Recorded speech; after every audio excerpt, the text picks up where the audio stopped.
اپنے فتنے کا آغاز کہاں سے کیا تھا یہ سمجھ لیجئے۔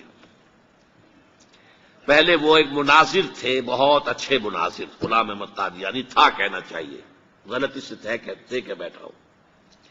آریہ سماجیوں سے مناظرے کیے، عیسائیوں سے مناظرے کیے، مناظروں میں فتح حاصل کی، مسلمانوں کی آنکھوں کا تارا بن گئے، محبوب ہو گیا۔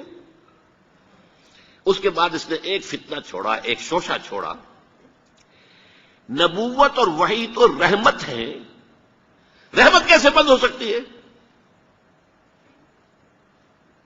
وحی تو انسانوں کی ہدایت کے لیے ہے، انسان ختم نہیں ہوئے وحی کیسے ختم ہو جائے گی؟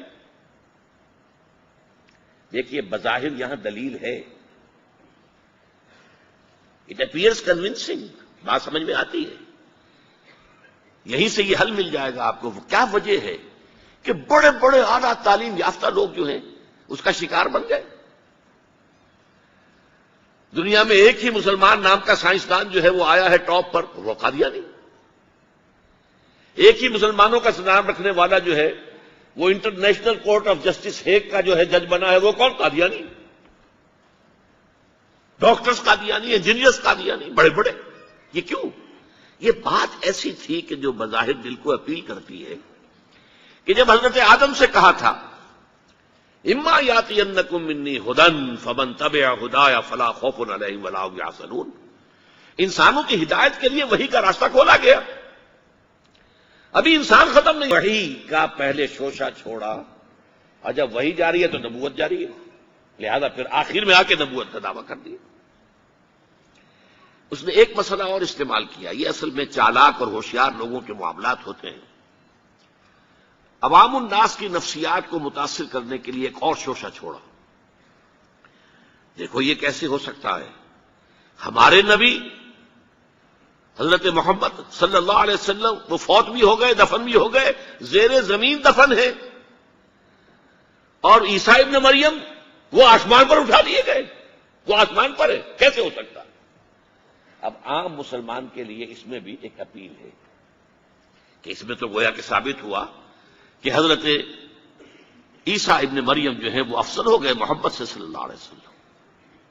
یہ ہیں وہ چیزیں کہ جن سے حالانکہ افضلیت کا اس سے کوئی تعلق نہیں۔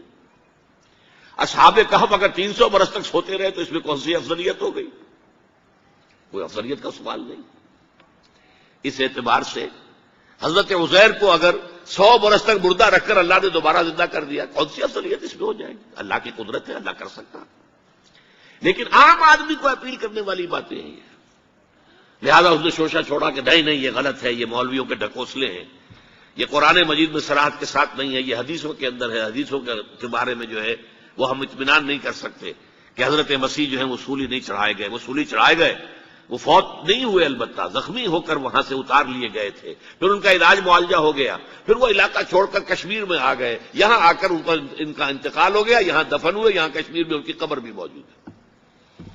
یہ دو ایشو ہیں جو اس شخص نے اٹھائے، اور اس سے عوام الناس جو ہیں جن کے اندر کے علم کی پختگی نہیں ہوتی، یا جذباتی طور پر آپ انہیں متاثر کر سکتے ہیں، یا جیسا کہ میں نے پہلی بات کہی تھی اس میں تو یقیناً ایک وزن کی بات نظر آتی ہے کہ یہ رحمت ہے، وہی رحمت ہے، نبوت رحمت ہے، اللہ کی رحمت بند ہو جائے گی کیسے؟ اب اس کا جواب ہے یہاں۔ میں نے اس قادیانی سے کہا کہ مجھے یہ بتاؤ کہ کیا تم یہ مانتے ہو کہ اللہ کی ہدایت قرآن میں کامل ہو گئی؟ انہوں نے کہا ہاں ہم مانتے ہیں، ہدایت کامل ہو گئی۔ میں نے کہا کیا تم یہ مانتے ہو کہ قرآن محفوظ ہے، اس میں تحریف نہیں ہوئی؟ کہ ہاں مانتے ہیں قرآن محفوظ ہے، اس میں تحریف نہیں ہوئی۔ پھر میں نے کہا مجھے منطقی وجہ بتاؤ، پھر اس وحی کی کھڑکی کو کھلے رکھنے کا فائدہ کیا ہے؟ وہاں سے جو آنا تھا جو مکمل ہو گیا قرآن۔ ہاں قرآن میں اگر تحریف ہو جاتی، اس کی حفاظت کا ذمہ نہ لیا گیا ہوتا تو کسی نبی کی ضرورت تھی کہ جو آ کے اس کی تصحیح کرتا کہ یہ بات یوں نہیں یوں تھی، یہ غلطی کر دی گئی ہے، ورنہ حقیقت یوں تھی۔ منطقی اعتبار سے ایک حاجت، ایک جواز پیدا ہوتا ہے اس وحی کے جاری رہنے کا اور نبوت کے جاری رہنے کا، بشرطے کہ ان دو باتوں میں سے کسی ایک کو مانو، یا تو یہ کہو کہ ہدایت قرآن میں مکمل نہیں ہوئی، اور یا کہو ہو تو گئی تھی لیکن قرآن جو ہے گم ہو گیا، قرآن کے اندر تحریف ہو گئی، وہ اصل قرآن نہیں ہے۔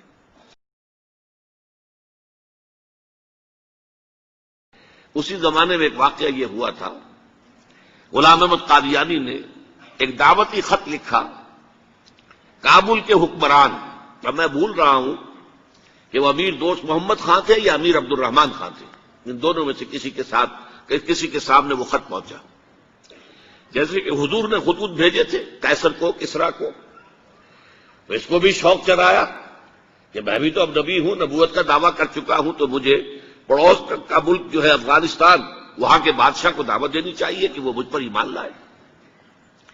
جب وہ خط وہاں پہنچا ہے تو امیر کابل نے اسی خط پہ 2 الفاظ لکھ دیے اور واپس کر دیا۔ الفاظ کیا تھے؟ ای جا بیا، یہاں آؤ ذرا اور یہاں آ کر تم دعویٰ کرو نبوت کا۔ یہ تم انگریز کی چھتری تلے بیٹھے ہوئے دعوے کر رہے ہو، انگریز کے سائے تلے جو ہے، اور انگریز جو ہے تمہیں سپورٹ کر رہا ہے، تم نے جہاد کو جو ہے ختم کر دیا، دین کے لیے حرام ہے اب دوستوں قتال، حرمت قتال۔ انگریز کو اور کیا چاہیے تھا؟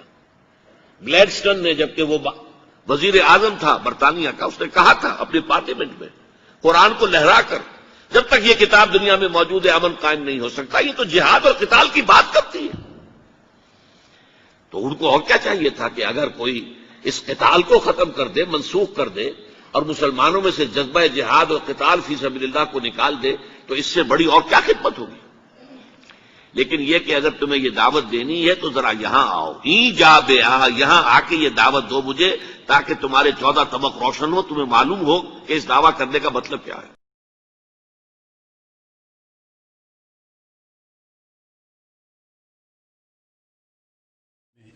کہ حضرت مسیح موعود علیہ السلام کو اسہال کی تکلیف تھی، جس کے نتیجے میں آپ کو بار بار بیت الخلاء جانا پڑتا تھا، اور ظاہر بات ہے کہ اس کے نتیجے میں کمزوری ہوتی ہے۔